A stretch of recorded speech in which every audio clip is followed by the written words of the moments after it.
നമസ്കാരം. രാജ്യത്തെ 102 സീറ്റുകളിലേക്ക് നാളെ തെരഞ്ഞെടുപ്പ് നടക്കുകയാണ്. തമിഴകത്തെ മുഴുവൻ സീറ്റുകളിലേക്കും 8 സംസ്ഥാനങ്ങളിലെ ഏതാനും സീറ്റുകളിലേക്കും അതിനോടൊപ്പം കേന്ദ്ര ഭരണ പ്രദേശങ്ങളിലുമാണ് നാളെ തെരഞ്ഞെടുപ്പ് നടക്കാൻ പോകുന്നത്.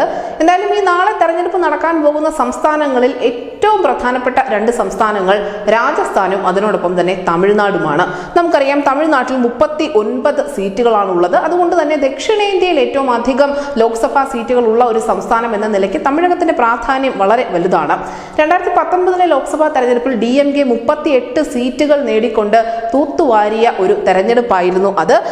ഇത്തവണയും വലിയ പ്രതീക്ഷയിൽ തന്നെയാണ് DMK സഖ്യം മുന്നോട്ട് പോയിക്കൊണ്ടിരിക്കുന്നത്. പ്രത്യേകിച്ചും ലീഗും കോൺഗ്രസും ഇടതുപക്ഷവും എല്ലാം ഈ സഖ്യത്തിനുള്ളിൽ ഉണ്ട് താനും.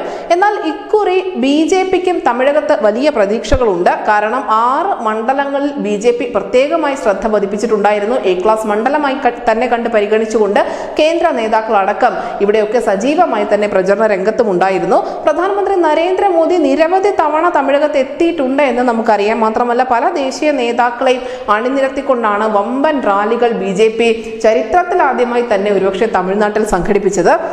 അതേസമയം മറ്റൊരു സംസ്ഥാനമായ രാജസ്ഥാൻ, ഈ രാജസ്ഥാനിൽ നമുക്കറിയാം നിയമസഭാ തെരഞ്ഞെടുപ്പിൽ BJPക്ക് മിന്നുന്ന വിജയം സ്വന്തമാക്കാൻ സാധിച്ചിരുന്നു. ഇതേ വിജയം തന്നെ ലോക്സഭയിലും ആവർത്തിക്കുമോ എന്നുള്ള ചോദ്യം ബാക്കിയാണ്.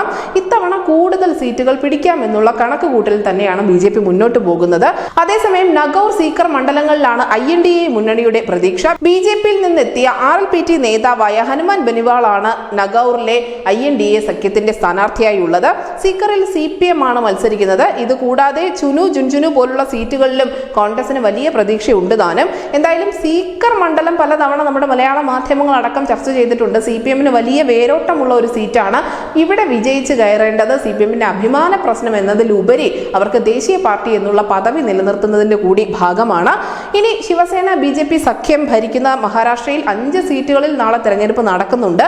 ഇവിടെ വിദർഭ മേഖലയിൽ സീറ്റുകളിലാണ് INDA സഖ്യത്തിന് വലിയ പ്രതീക്ഷയുള്ളത്. ഉത്തരാഖണ്ഡിലാവട്ടെ ആദ്യഘട്ടത്തിൽ മുഴുവൻ സീറ്റുകളും തൂത്തുവാരുമെന്ന് തന്നെയാണ് BJP പറയുന്നത്. മധ്യപ്രദേശിലും BJPയുടെ പ്രതീക്ഷകൾ വാനോളമാണ്. കാരണം നിയമസഭാ തെരഞ്ഞെടുപ്പിലടക്കം അവർക്ക് വലിയ വിജയം സ്വന്തമാക്കാൻ മധ്യപ്രദേശിൽ സാധിച്ചിരുന്നു. മണിപ്പൂരിൽ ഒരു ചെറിയ വെല്ലുവിളി BJPക്ക് ഉണ്ട് എന്ന് തന്നെ പറയേണ്ടി വരും. കാരണം ഇവിടെ 2 സീറ്റുകളിലും ശക്തമായ മത്സരം തന്നെ നടക്കുന്നുണ്ട്. മണിപ്പൂർ കലാപം BJPക്ക് തിരിച്ചടിയാകുമോ ഇല്ലയോ എന്നുള്ളത് ഈ ഫലം വന്നതിന് ശേഷം മാത്രമേ നമുക്ക് പറയാൻ സാധിക്കുകയുള്ളൂ. അസമിലെ ജോർഹട്ട് മണ്ഡലത്തിലാണ് മത്സരം നടക്കുന്നത്. BJP തുടർച്ചയായി 2 തവണ വിജയിച്ചു കയറിയ ഒരു മണ്ഡലം കൂടിയാണിത്. അടുത്തതായി ബംഗാളാണ്. അവിടെ 3 സീറ്റുകളിൽ മത്സരം നടക്കുന്നുണ്ട്. തൃണമൂൽ കോൺഗ്രസും BJPയും തന്നെയാണ് ഏറ്റവും പ്രധാനപ്പെട്ട കക്ഷികൾ. BJPക്ക് വലിയ പ്രതീക്ഷകളുണ്ട്. കാരണം ഏറ്റവും ഒടുവിൽ വന്ന സർവേ ഫലങ്ങളെല്ലാം തന്നെ പശ്ചിമ ബംഗാളിൽ BJPക്ക് മിന്നുന്ന വിജയം പ്രവചിച്ചിട്ടുണ്ടായിരുന്നു. ഉത്തർപ്രദേശിലാവട്ടെ സഹാരൻപൂർ, കൈരാന, മുസാഫർ നഗർ, ബിജ്നോർ, നാഗിന, മൊറാദാബാദ്, രാംപൂർ, പിലിഭിത്ത് എന്നിവിടങ്ങളിലാണ് ആദ്യഘട്ടത്തിൽ തെരഞ്ഞെടുപ്പ് നടക്കുന്നത്. കഴിഞ്ഞ തെരഞ്ഞെടുപ്പിൽ BJP ഏറ്റവും വലിയ വിജയം സ്വന്തമാക്കിയ സംസ്ഥാനം ഉത്തർപ്രദേശ് തന്നെയായിരുന്നു. എന്തായാലും ഈ ഇടങ്ങളിലൊക്കെ ശക്തമായ മത്സരം തന്നെ ഉണ്ടാകുമെന്ന് നമുക്ക് പ്രതീക്ഷിക്കാം. പ്രത്യേകിച്ചും ലക്ഷദ്വീപിലടക്കം ഇത്തവണ NDAയുടെ വലിയ സാന്നിധ്യമുണ്ട്. അവിടെയും രാഷ്ട്രീയ സമവാക്യങ്ങൾ മാറി മറിയുമോ എന്നുള്ളത് കണ്ടറിയേണ്ടിയിരിക്കുന്നു. പക്ഷേ ഏറ്റവും പ്രധാനപ്പെട്ടത് തമിഴകം തന്നെയാണ്. കാരണം 39 ലോക്സഭാ സീറ്റുകളിലും നാളെ ഒന്നിച്ച് ജനങ്ങൾ വിധി എഴുതുകയാണ്. അതിനോടൊപ്പം രാജസ്ഥാൻ ഈ CPMനെ സംബന്ധിച്ച് വളരെ നിർണായകമായിരിക്കും. അവരുടെ സ്വന്തം സ്പീക്കർ സീറ്റ് അവർ സേവ് ചെയ്യുമോ എന്നുള്ള കാര്യം കാത്തിരുന്ന് തന്നെ കാണേണ്ടതുണ്ട്. എന്തായാലും ഒരു മഹാരാഷ്ട്രയിൽ ഉൾപ്പെടെ ടെസ്റ്റ് ഡോസ് ആയിരിക്കും നടക്കാൻ പോകുന്നത്.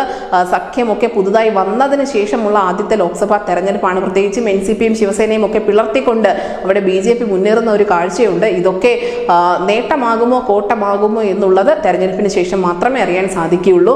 എന്തായാലും നാളെ ആദ്യഘട്ടത്തിൽ തന്നെ വാശിയേറിയ പോരാട്ടത്തിനായിരിക്കും രാജ്യം സാക്ഷ്യം വഹിക്കാൻ പോകുന്നത്. News desk news India Malayalam.